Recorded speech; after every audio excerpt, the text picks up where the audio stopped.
because it seems like plaintiff is proceeding under a theory of defamation by implication, under the Pendleton case, 290 Virginia 162, plaintiff bears the burden of proving that the statements at issue were designed and intended by Ms. Heard to imply a defamatory meaning.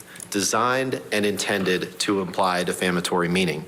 So, and to satisfy those first two elements, publication and falsity and defamation or defamatory nature of the statements, Mr. Depp bears the burden of proving that by a preponderance of the evidence.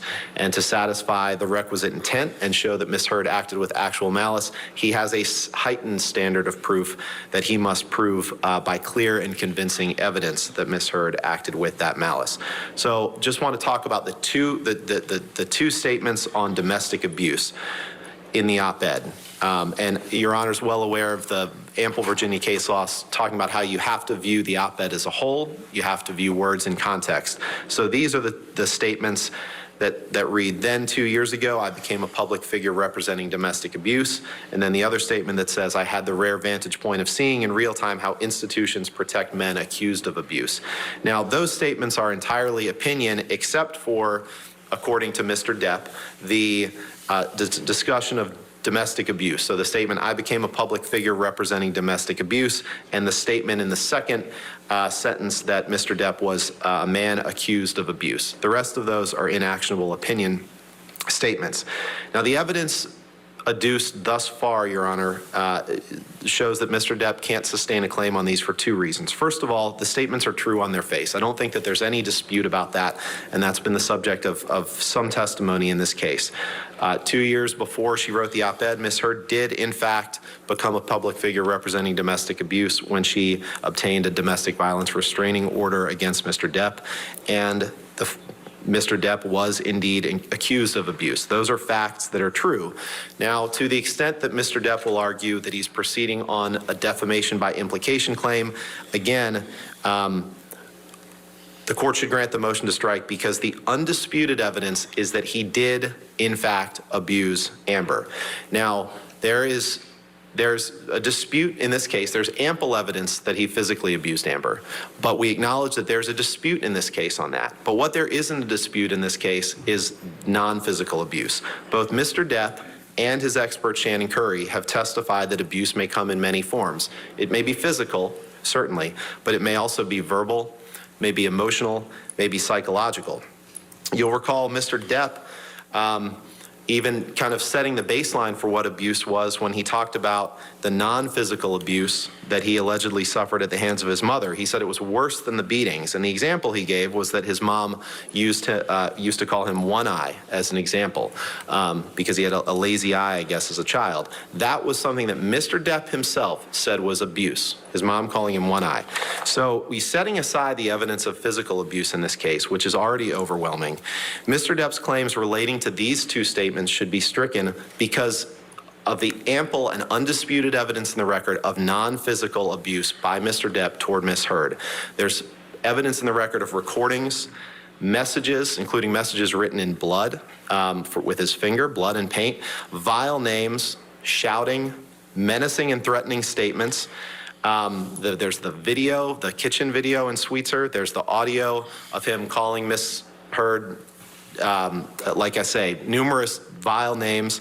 There's the audio of him asking her to cut him and whether she wanted to be cut. So there's plenty of evidence out of the words or out of the mouth of the plaintiff in this case that constitutes non-physical abuse of Ms. Heard. Again, under the standards set forth by his expert and the plaintiff himself. Those are far worse than his mother calling him One Eye when he was a child. In addition to that, Your Honor, there's Travis McGivern's testimony from yesterday in which he testified that at a minimum on the night of March 23rd, 2015, both parties were being verbally abusive to each other. Mr. McGivern also testified about Mr. Depp, quote, rearranging her closet, throwing racks of clothing down onto the floor and throwing at least one rack down the stairs. Now in California, property damage alone can be a basis for getting a temporary restraining order under California law. So further evidence of non-physical abuse or non-physical toward Ms. Heard. You saw the cupboards in the Sweetser kitchen video.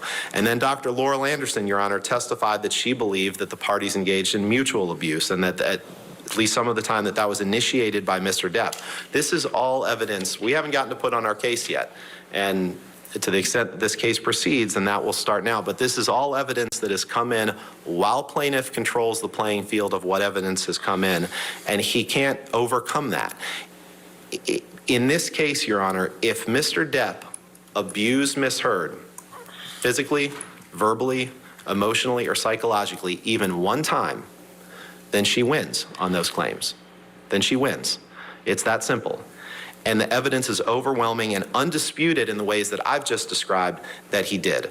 So for that reason, Your Honor, those claims should be stricken. And I'll just cite the Union of Needle Trades versus Jones case. This is 268 Virginia 512 that states, if the plaintiff does not establish the falsity of the statement by a preponderance of the evidence in his case in chief, he has not met his threshold burden, and the trial court should strike the evidence and grant summary judgment to the defendant. That's exactly what should happen here. Now I'll move on to the second issue, which is the headline containing the phrase sexual violence. That should be stricken for a couple reasons. Well, first, Your Honor, the evidence has established that Ms. Heard didn't write the headline. Mr. Doherty from the ACLU, that's the only evidence that's come in this case thus far. Plaintiffs control the evidence. Well, I understand, but there's also a stipulation that Ms. Heard would not be called in the plaintiff's case because they would then use her testimony for part of their case in your case, right? That's correct, Your Honor. Yeah, I agree, and that goes to a different issue that I'm not arguing. I'm not arguing that the court should strike because they haven't put Ms. Heard on to testify about the headline. But I assume part of that would be that they would, I guess they intend to get from Ms. Heard is that she either wrote it or republished it. Yeah, what happened the next day is Ms. Heard posted it on her Instagram account and said, look what I published yesterday in the Washington Post. So she adopted the title, and her name was on the article which contained the title. And Mr. Ronborn, the only reason I'm sorry to interrupt you, only because I know that was a stipulation, so it's hard for me to say that that's all the evidence for motion to strike if there's a stipulation that they're still going to get more evidence in on that particular issue. I think, and I'm happy to hand the court the transcript of the April 8th hearing, because one of the things that we're not arguing today is that because they haven't put in evidence of I think it was a tweet, but Mr. Chu says it was Instagram, I don't know, whatever it was, that because there was... It was a tweet adopting the op-ed she published the day before in the Washington Post. Okay. All right. So what I'm not arguing today is that because they haven't gotten that tweet into evidence or had Ms. Heard say that she tweeted that we're entitled to summary judgment at this point. I'm not arguing that, but that's all that we discussed on April 8th, and I'm happy to hand the transcript up, Your Honor. And we actually never, it wasn't a stipulation, it was simply an agreement that they didn't need to call her in their case in chief to make that point. And then Ms. Bredehoft said, we'd have to agree on the language of any stipulation, and they haven't proposed anything to us and haven't gotten back to us. So I think that that's only relevant to, we're not basing our request for motion to strike here on Ms. Heard not having testified to sending that tweet. But you're saying for the motion to strike, the only evidence before the court is that the Washington Post wrote that title. Correct, and that's very different from what happened the next day. The stipulation didn't go toward who wrote the title. That was never part of anything, and it's undisputed, and Ms. Heard will testify that she didn't write the title. Well, I understand that, but I think it's not undisputed, Your Honor. I apologize for interrupting. Okay. But I think the issue is whether it was republication. Well, and I'll get to that next. Right, I know, but the problem is, how do I do a motion to strike when that evidence isn't before me yet? Well, the republication isn't. So the evidence that's before you is that the Washington Post wrote the headline, or that Ms. Heard didn't. And that's the only evidence, and that's not going to change. The tweet, which was the only subject of the discussion at the pretrial conference, where there was no stipulation, it was just an agreement that we're not going to base a motion to strike on them not introducing evidence of the tweet. That was what it was. I'm happy to hand the transcript up if Your Honor would like to see that. But that isn't actionable because under the Lakova versus Halper case, 995 F3rd 134, retweeting a link doesn't constitute republication. Now that case dealt with it does if you add something to it, but I just don't know the evidence. Your Honor, very quickly, it's a judicial admission. They admitted in Ms. Heard's answer, she admitted to the tweet. So that establishes that she adopted the op-ed in its entirety, and it was discussed. We talked about judicial admissions. One was the op-ed itself. The second, and this is reflected Your in the Honor, if I could transcript. finish my argument, I mean, I would understand. appreciate. I can't wait to oppose this. anyway, That's so. fine. Go ahead. Go ahead. Go ahead, So, sir. and again, we can look at the transcript. You understand my concern. I do though. understand your concern, and I guess what I'm saying is that there's two levels. One is there's no dispute, and there's not going to be a dispute that she did not write the headline. So then you look at is the tweet actionable? And the argument here is that as a matter of law, retweeting something isn't actionable. And so, okay. as under the Lakova case, 995 F3rd 134, and that case dealt with hyperlinks and how those aren't actionable. But to be very clear, nothing that was discussed on April 8th, nothing that was discussed at that pretrial conference was in any way relating to any stipulation about who wrote the headline. It was simply that they need not call Ms. Heard in their case in chief to get her to say that she sent a certain tweet. And that tweet's not in evidence yet, but I assume that they'll try to put it in evidence at some point. But the tweet doesn't need to be in evidence for you to strike this claim on that basis. So even assuming that the headline implied certain conduct by Mr. Depp, again, Mr. Depp can't meet his burden of proof on this. Third, Your Honor, he can't prove that Ms. Heard acted with actual malice. Mr. Depp hasn't introduced evidence sufficient to permit him to meet this. Now, again, this is a heightened burden of proof. He has to show actual malice by clear and convincing evidence. And as the Bose Corporation case from the U.S. Supreme Court, it talks about the role of judges as gatekeepers of the Constitution, of the First Amendment, and the role of barring entry of a judgment that's not supported by clear and convincing proof. Now, that case was about appellate review of First Amendment issues, but the same holds true for Your Honor here. Here, Mr. Depp hasn't introduced any evidence, and there can't be a reasonable inference drawn that would permit a jury to find that he's proven by clear and convincing evidence that Ms. Heard wrote the words with actual malice. And again, we go back to the testimony of Mr. Doherty, which was their witness.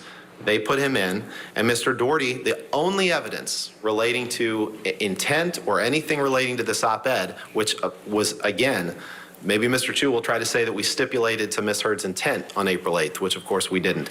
But the only evidence that has been presented in this case, Your Honor, by Mr. Doherty was that the op-ed wasn't Ms. Heard's idea, that the ACLU asked her to write the op-ed, and indeed that they even wrote the first draft, and then that Ms. Heard vetted the finished article with her lawyers and with lawyers from the ACLU to make sure that it wasn't problematic. That is the only evidence in the record. And on that evidence, there cannot be a conclusion that Ms. Heard acted with the actual malice that's necessary, particularly when you consider the heightened burden of proof. So reviewing the op-ed as a whole, with the court acting in its appropriate function as a gatekeeper of the First Amendment, we ask that the court strike plaintiff's evidence and award summary judgment to Ms. Heard, either in whole or in part. Thank you. All right. Thank you. Yes, sir. Good morning, Your Honor. May it please the court. All right, we're going to hit the pause button. We're going to get you back in there for this. If you're wondering what this is all about, you're hearing the term summary judgment. So in civil cases, the parties can move for this, I mean, even before trial. It doesn't even have to be at trial. Essentially, what the argument is to court is judge, end the case. There isn't enough evidence for the other party to succeed on the claim they're making. Find that there's no evidence, make it over now. That's what summary judgment motions are all about. We will get you back in the courtroom and hear the response from the Depp team after this.